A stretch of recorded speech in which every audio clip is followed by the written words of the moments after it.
when they get back, they get the same amount back from the band council for that meeting. So they're getting paid twice for one meeting. Tonight, a lot of people say band councils play fast and loose with the money. But do they really?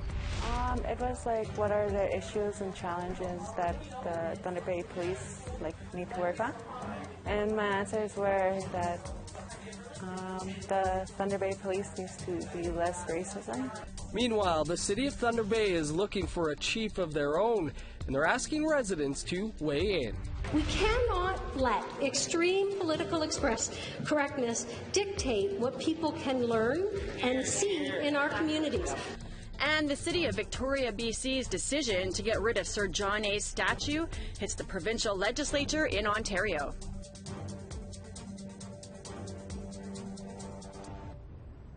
Good evening, I'm Dennis Ward. And I'm Melissa Ridgen. We begin tonight in Burnaby, BC. That's where youth rallied at Kinder Morgan's West Ridge terminal. They've gathered to show solidarity against the Trans Mountain Pipeline expansion and tanker project. Several arrests were made. APTN's Amber Bernard was there and has this report.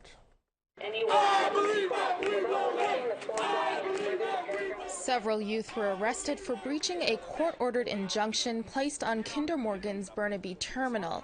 This rally comes 2 weeks after the Prime Minister's Youth Council wrote a letter condemning the government's decision. Using their platform as Prime Minister Youth Council members to call out Trudeau on what an outrageous decision this is to buy this pipeline. Some of the youth water protectors present at today's rally say they have no problem breaking the injunction if it means standing up for their futures. When they ramp up the consequences for this kind of disobedience, that just serves to make me a little bit angrier. And so I want to do what I can to make a difference and let them know no matter what they make those consequences out to be, that there will be people who will stand up against them.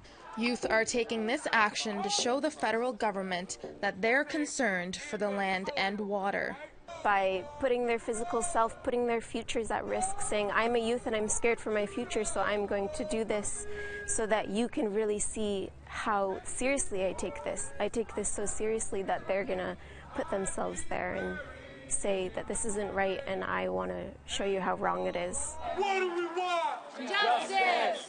Despite how invested the youth are in taking a stance against the pipeline, they say it still comes at a high price. I had such a visceral reaction to that, watching my friends stand for life, stand for water, stand for Indigenous rights, and they were arrested. This whole situation is so absurd and upsetting. Amber Bernard, APTN National News, Burnaby. Federal minister was in Iqaluit today to announce the continuation of a program that helps support small to medium-sized Inuit-owned businesses. Amarjeet Sohi, Federal Minister of Natural Resources, was there for the announcement. Funding will be used to help establish and support businesses from tourism to construction with startup and expansion money, and is an extension of a previous project. I am pleased to announce we are extending this partnership between Cannar and Kekivac Association with an investment of $2.6 million over the next 3 years. And we always want to hear what you have to say. Here's how to continue the conversation. Send your emails to news@aptn.ca. Find us online at aptnnews.ca and on youtube.com/APTN News. You can also follow us on APTN at Facebook, Twitter, and Instagram for more Indigenous news. The Thunder Bay Police Service has taken a rare step and is asking the community to help them look for a new chief of police. J.P. Levesque stepped down shortly after being acquitted of charges that he interfered with a police investigation. The city's police force has also been heavily criticized for how it deals with crimes against First Nations people. APTN's Willow Fiddler tells us how they're going to do that. It's a national search for the next leader of Thunder Bay's police service. But before the job posting goes up, the police board has a few questions for the community. And then we came up with this idea of a short online survey that would be easy. It needs to be short so people will do it, so it's easy for people to access, and yet give us critical information that will help us in our search for the new chief. The survey is being conducted by a consulting company. What are we looking for in the new chief? Because that influences the way the posting is written. And so we said, well, we really need to broaden this, certainly beyond the 5 board members. Kay Ostamus works at the Regional Multicultural Youth Council. She didn't know about the survey, but volunteered to do the survey on camera. It took her just over 3 minutes to answer 3 questions. It was like, what are the issues and challenges that the Thunder Bay Police need to work on? And my answers were that the Thunder Bay Police needs to do less racism, towards Indigenous peoples and discriminating us, and we're not all the same, and that they need to do better investigations into towards Indigenous people's deaths and the drownings and stuff, because those are my friends, and they just close them and they're not trying to figure out the answers and whatever. Former Police Chief J.P. Levesque announced his retirement in April, just months after he was acquitted on charges of obstructing justice and breach of trust. The police service is under investigation for how it polices Indigenous people, and the board also under investigation for its administration and oversight of the service. The findings from those reports are expected to be released later this summer. Ostamus says it's important for the new police chief to be aware of the issues and challenges. I would like to see it more healthier, a restored relationship, I guess, because we're not all the same. We want change in our communities. We see it, and we want our people to change as well. We just need to work together instead of trying to divide our people up and whatever. The survey is open until August 23rd, and Dojak says they've also reached out to community stakeholders and Indigenous groups for their input. All of that information goes to the consultants who are going to summarize, and then based on that and the information that we get also from all of the organizations that we've asked for input from, then that'll help frame what the posting looks like. Dojak says they hope to have a new police chief by the end of the fall. Willow Fiddler, APTN National News, Thunder Bay. Removal of the John A. Macdonald statue in Victoria is sparking some debate in other parts of Canada. A statue honoring Samuel du Champlain in Orillia, Ontario, may not return to its spot in Couchiching Beach Park. Parks Canada removed the statue last year for repairs, but decided to hold off on returning it this spring.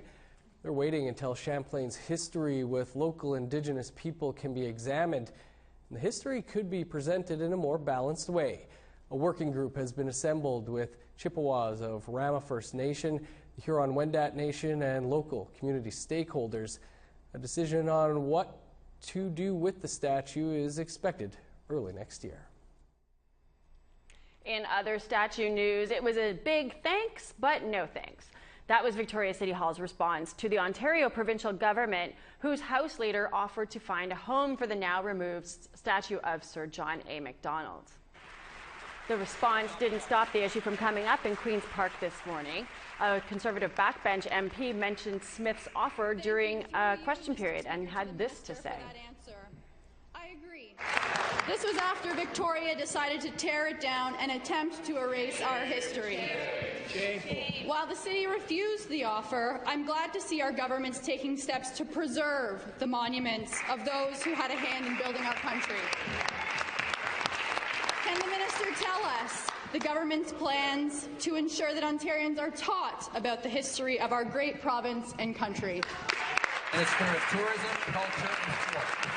We cannot let extreme political correctness dictate what people can learn and see in our communities. Using that logic, there would not be a museum open in the province of Ontario today. Our government provides support and program funding to teach the unique and complex history that has shaped this country and province we know. The most important thing we can do to ensure that future generations learn about the contributions made by our historical figures throughout Canada's history, flaws and all, is to make sure people understand and learn from it. Indigenous communities are facing a huge housing crisis, but a new $30 million contest to provide housing is being criticized. That story and more coming up, but first here's a look at Wednesday's weather forecast.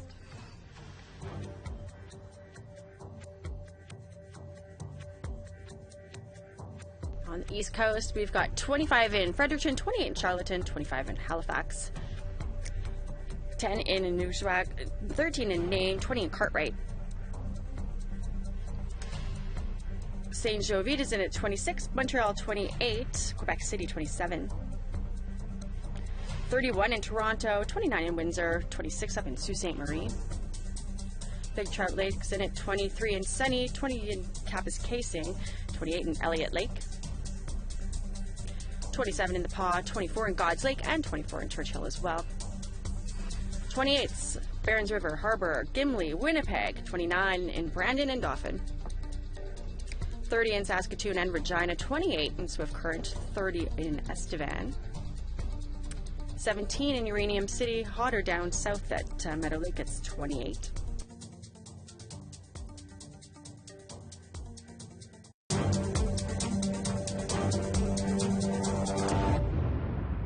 Welcome back. The federal government is holding a contest for First Nation, Inuit, and Métis communities that will provide $30 million for new housing. The Indigenous Homes Innovation Challenge will be launched this fall, but some are calling it one of the most degrading ideas the federal government has ever come up with. That includes lawyer and Indigenous rights advocate Pam Palmater. She joins us now. Pam, thanks for taking some time to join us to talk about this today. You're not a fan of this idea. How come? Well, I think the idea that you would have a contest amongst Canada's most impoverished peoples for a chance at a small portion of prize money to figure out how to make the federal government not pay for its housing debt on reserve it's racist, it's degrading, and I cannot believe that someone at Indian Affairs thought that this would be a good idea to do amongst such an impoverished people. Given, though, the housing crisis that does exist, do you expect that many Indigenous communities will actually take part, though? Well, here's the thing. The First Nation communities with the most amount of money, with the most amount of staff and proposal writers, they're going to have the best chance at writing a proposal that'll get accepted by Indian Affairs. However, the communities with the greatest need, so those with the biggest housing backlog, the least amount of staff, the least amount of capacity, are going to be less likely to be able to write a proposal that Indian Affairs likes and then get funding for it. And even at that, let's just say, everyone who applied gets some part of this $30 million. There's 634 First Nations in this country. Almost half of them or more are in critical housing need. That doesn't do anything. And then what do you actually get at the end of it? What if you win this prize? You're the one who figures out, hey, Canada shouldn't be paying for housing on reserve. Let's get some private company to do that. How is that a solution to the greater crisis, which we know is literally in the billions of dollars? Pam, what would be the better option here, I guess, aside from holding this $30 million contest? Well, okay, so here's the thing. The Auditor General, the United Nations, the courts, the Canadian Human Rights Tribunal has all been saying, here's the solution, Canada. Stop discriminating against First Nations on the basis of race and start living up to your legal and financial obligations. They need to fund housing and water on reserve. It's as simple as that. Whether they do it because they're going to end discrimination in social programs against First Nations, or they're going to do it because of the treaty obligation to do it, or the human rights issue, it doesn't matter which of the many obligations they pick. They just simply need to do it. And I don't accept that they don't have enough money to do it. I mean, out of thin air, Trudeau was able to cobble together almost $10 billion to buy a leaky, breaking down pipeline. He certainly can do the same thing to address the housing crisis on reserve. Pam, we're going to have to leave it there, but appreciate you taking some time to join us to speak about this today. Thanks for having me. A few years ago, the Conservative government under Prime Minister Stephen Harper passed the First Nations Financial Transparency Act. The act meant to improve financial accountability, made First Nations post the salaries and expenses of chief and council. Tonight, we're revisiting that act and how it affected some communities with the first of a three-part series by Trina Roach that we previously aired.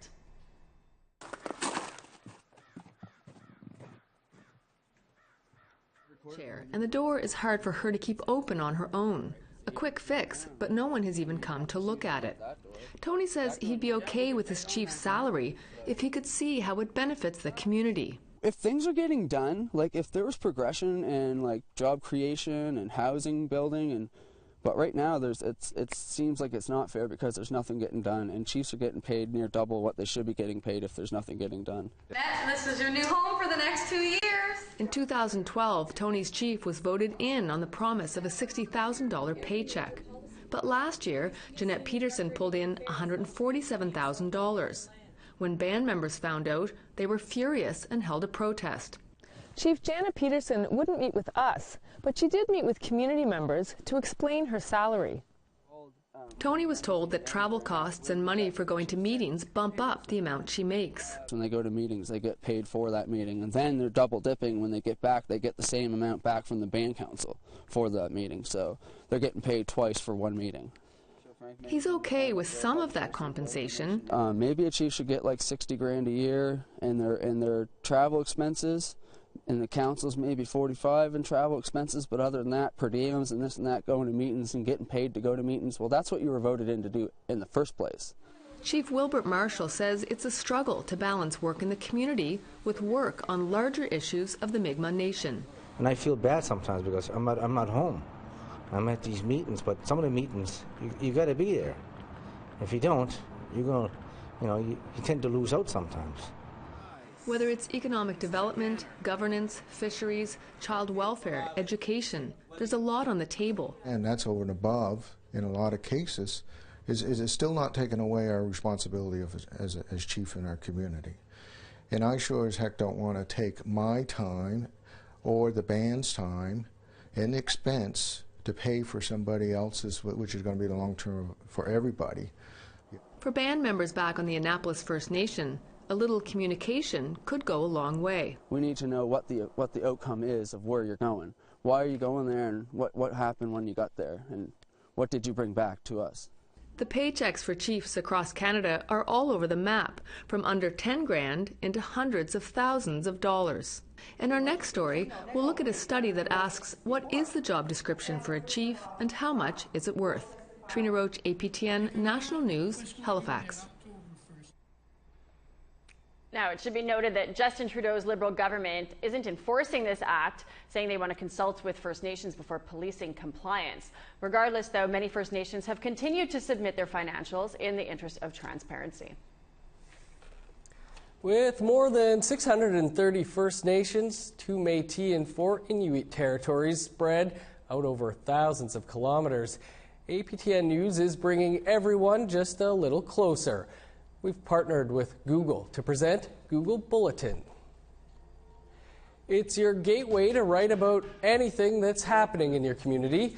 Just contact us and we'll send you a unique code. The rest is up to you. Post pictures, write a story or report about anything you want. Google Bulletin puts the news in your hands. All you need is a smartphone. With Bulletin, it is not about me. It is about what's happening. Here's how to get your unique code. Email your name and community bulletin at aptn.ca. Go to our website, aptnnews.ca/bulletin. 2 Indigenous acts are up for the prestigious Polaris Music Prize this year. We previously heard from Maliseet musicologist Jeremy Dutcher, and after the break we'll speak with the Haisla hip-hop duo Snotty Nose Rez Kids. But first, here's a look at the rest of Wednesday's weather.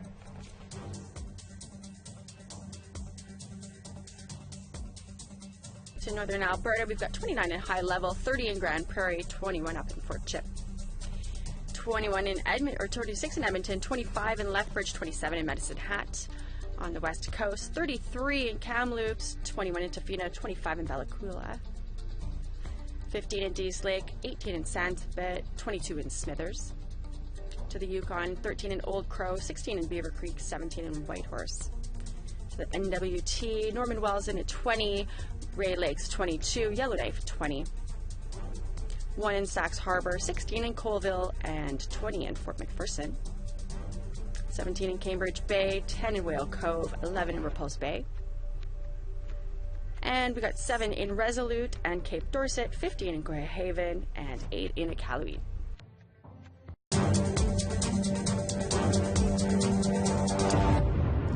Welcome back.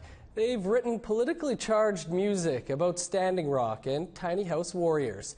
Now, Snotty Nose Res Kids are up for one of Canada's most prestigious music prizes. The rap duo from Hyla First Nation in northern British Columbia are one of 10 artists shortlisted for the 2018 Polaris Prize. We spoke with one half of that duo, Quentin Nice, earlier.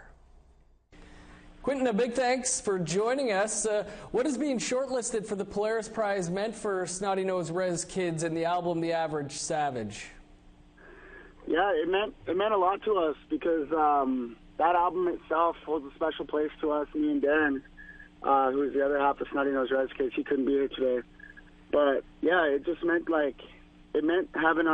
our voices are important to people that aren't just Indigenous, you know. Your lyrics and imagery in your videos often includes Standing Rock and Canahoose Manual, Tiny House Warriors. Why are these topics that the duo has wanted to highlight? Because they're relatable, you know, out in Kitimat we had a standing battle that we had with ourselves with Enbridge, the pipeline that was supposed to come through Kitimat territory, Haida Nation, and everyone in the north that would have affected. So it's a relatable fight, right? And it's still our fight as well. Even though it's not in our home territory, it still affects us as well. Now, the Polaris Prize winner will be announced in September. You'll be performing at the gala, but there's also new music coming from yourselves as well. Yeah, we have a new album coming out called Res Bangers and Cola Pops, and it's more of a fun album than The Average Savage and our self-titled LP, The Snotty Nose Res Kids, is. It's more of just showing our fun side and showing who we are as just normal people, you know, and also relating that to other people's everyday lives by having other features on there as well. Well, Quentin, we wish you guys continued success and best luck coming up at the ceremony in September. Thank you. I think they and Jeremy Dutcher both have a pretty good shot this year at the Polaris Prize. No doubt, no doubt. That is your APTN National News for this Tuesday. For more, visit our website, aptnnews.ca. I'm Melissa Ridgen. Have a great night. And I'm Dennis Ward. We'll see you back here tomorrow.